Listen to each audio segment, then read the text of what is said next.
जी, तो इन्वेंट्री की cost determine करने के का ये तीसरा मेथड है, वेटेड एवरेज मेथड।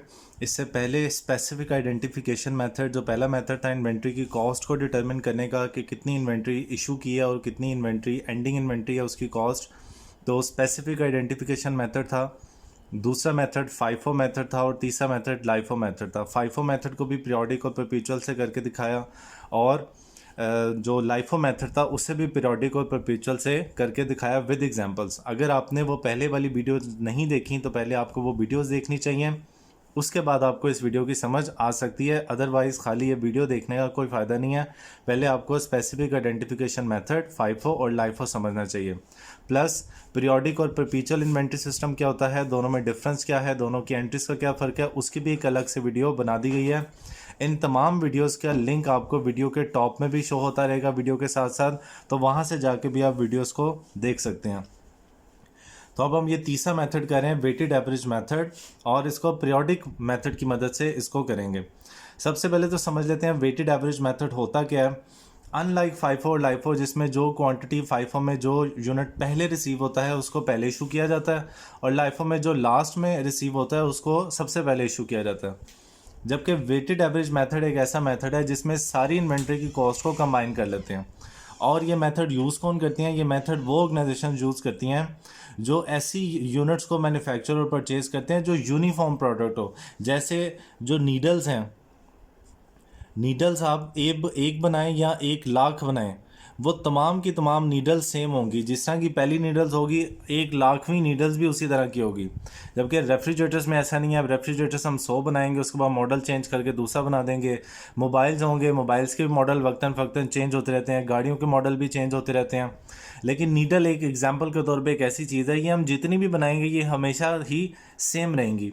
तो जहाँ पे यूनिफॉर्म प्रोडक्ट हो, एक जैसी प्रोडक्ट हो, चाहे जितनी मर्जी बनाएं, वहाँ पे नॉर्मली ये वेटेड एवरेज मेथड इस्तेमाल किया जाता है। और इसको एक एग्जांपल की मदद से समझते हैं। फॉर एग्जांपल, हमने एक यूनिट बनाया है जो कि बना है 5 रुपीज़ का। उसके बाद एक यूनिट बनाया, वो बना 10 रुपीज़ का। फिर एक यूनिट बनाया, वो बना 15 का। उसके बाद एक यूनिट बना 20 का, और उसके बाद एक यूनिट बना 30 का। तो ये 5 यूनिट्स हमने बनाए हैं। अब इसमें किया यह जाता है कि तमाम यूनिट्स की कॉस्ट को ऐड कर लिया जाता है। तमाम यूनिट्स की कॉस्ट को हम ऐड कर देते हैं। मुख्तलिफ यूनिट्स में बने होंगे, आपको जानते हैं कि कॉस्ट वक्तन फ़क्तन चीज़ की चेंज होती रहती है, उसको बनाने की या उसको ख़रीदने की। तो ये मुख्तलिफ प्राइसेस पे हमने यूनिट्स को परचेज़ किया या मैन्युफैक्चर किया है, तो ये टोटल करके आ जाता है 70। तो तमाम यूनिट्स की कॉस्ट को ऐड करते हैं और नंबर ऑफ़ यूनिट्स पे डिवाइड कर देते हैं, ये आ जाता है 14। ये है जी पर यूनिट कॉस्ट हमारे इन 5 यूनिट्स की। बेशक इनको डिफरेंट प्राइसेस पे ख़रीदा है, लेकिन तमाम यूनिट्स को हम टोटल करके उसकी एक पर यूनिट कॉस्ट निकालते हैं कि जी हमारा हर यूनिट 14 रुपीज़ का है ऑन एवरेज। ठीक है। अब होता ही है कि फॉर एग्जांपल हम इनमें से 3 यूनिट सेल कर देते हैं और 2 यूनिट्स हमारे पास क्लोजिंग में रह जाते हैं। तो ऐसा नहीं होगा फाइफो लाइफो की तरह कि ये वाले 3 जो है वो कॉस्ट ऑफ इशू होगी। हम देखते हैं कि हमने 3 यूनिट्स इशू किए हैं, पर यूनिट कॉस्ट 14 है, तो 42 रुपीज़ जो है ये हमारी कॉस्ट ऑफ इशू है। और ये जो एंडिंग क्लोजिंग यूनिट्स हैं वो 2 हैं। 2 मल्टीप्लाई बाई 14, 28, ये हमारी क्लोजिंग इन्वेंट्री होगी। ठीक है। तो इसको समझना इंतहाई इजी है कि जितने भी यूनिट्स हमने बनाए होंगे तमाम यूनिट्स की कॉस्ट को जमा कर लेना है और नंबर ऑफ़ यूनिट्स पे डिवाइड करके एक पर यूनिट कॉस्ट निकालने करेंगे।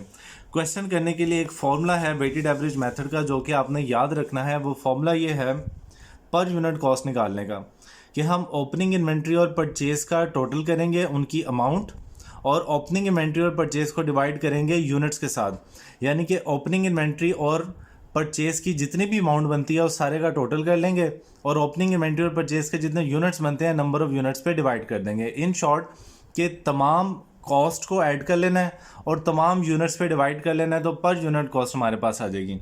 ठीक है। अब इसी को हम समझने के लिए एक एग्जाम्पल सॉल्व करते हैं, क्योंकि एग्जाम्पल की मदद से थोड़ा सा बेहतर समझ आ जाता है। और ये एग्जाम्पल वही एग्जाम्पल है जो हमने फाइफो, लाइफो और स्पेसिफिक आइडेंटिफिकेशन मेथड में यूज़ की थी। ये सेम टू सेम वही है।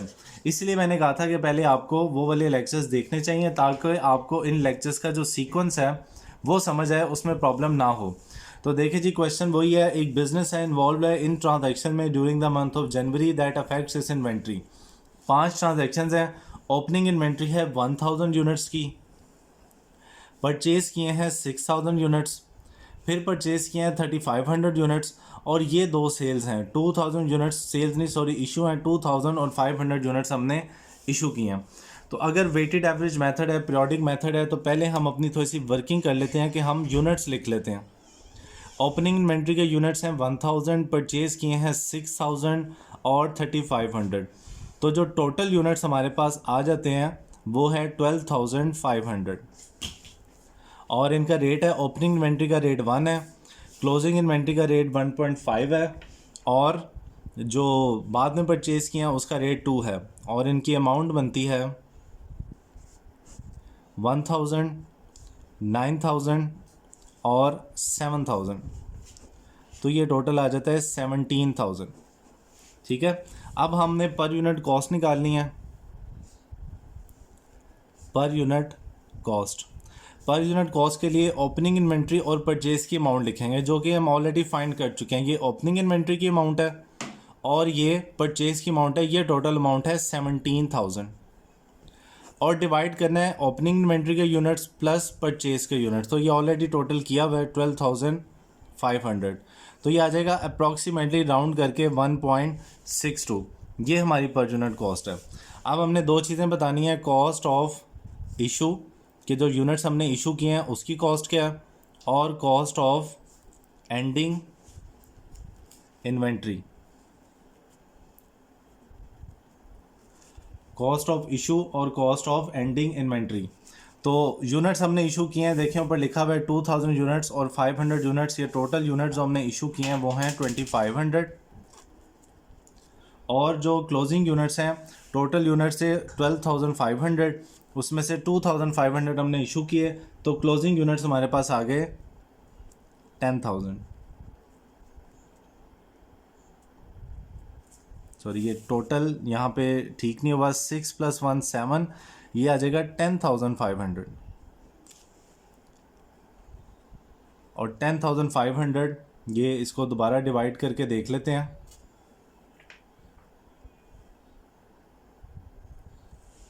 जी 17000 डिवाइड बाय 10500, 1.6 अप्रॉक्सीमेटली 2 है, ये कैलकुलेट मैंने पहले कर लिया था इसलिए इसको ठीक लिखा था 1.62। अब cost of issue 2500 units issue किए हैं और पर यूनिट कॉस्ट है 1.62, 2500 मल्टीप्लाई 1.62, ये आ जाएगा 4050, और एंडिंग इन्वेंट्री 10500 यूनिट्स में से 2500 यूनिट्स सेल कर दिए या इशू कर दिए, रिमेनिंग 8000 यूनिट्स मल्टीप्लाई 1.62, 12960, ये हमारी एंडिंग इन्वेंट्री। तो इसमें हमने देखा है कि हमने इस फॉर्मूले की मदद से एक पर यूनिट कॉस्ट निकालनी है। टोटल जितने यूनिट्स इशू किए होंगे उसे उसी पर यूनिट कॉस्ट से मल्टीप्लाई करके कॉस्ट ऑफ इशू निकल आएगी, और जो रिमेनिंग यूनिट्स हैं उसको उसी पर यूनिट कॉस्ट से मल्टीप्लाई करके हमारे पास कॉस्ट ऑफ एंडिंग इन्वेंट्री आ जाएगी।